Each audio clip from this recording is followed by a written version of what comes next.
Welcome, lords and ladies, back to the Starfinder race runway. I am the Goat King, and today, walking the runway, we have a community favorite.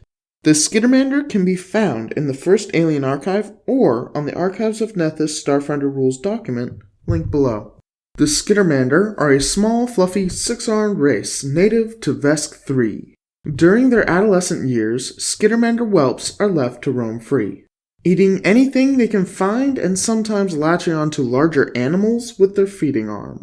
This second mouth secretes a numbing saliva that allows the whelp to feed from low-intelligence creatures for quite a long time.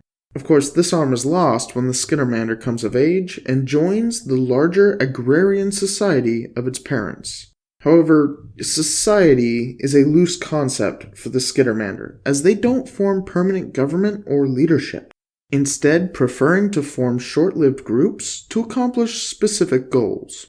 Because of this, they didn't understand the Vesk goal to conquer the planet, and they were quite happy to help any way they could. While Vesk 3 is, on paper, under the command of the Vesk, it is one of the most difficult planets for them to exact any real control over. The Skittermander's short attention span and wholly unconfrontational attitude make it impossible for the Vesk to use normal methods when subjugating a planet. Skittermander society has benefited greatly from Vesk control and technology without suffering the normal blood loss of being conquered. In the wider galaxy, employers of Skittermander have found that they need to give them open-ended tasks. If a Skittermander thinks they've completed their job, they'll wander off and find somebody else to help.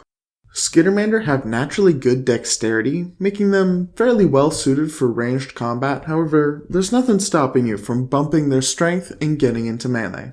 They're relatively low intelligence creatures, so they normally don't take on the roles of mechanics or intelligence-based casters.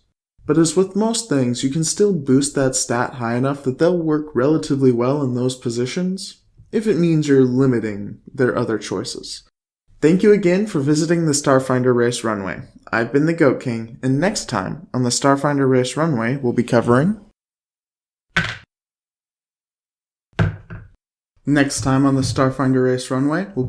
the Hobgoblin.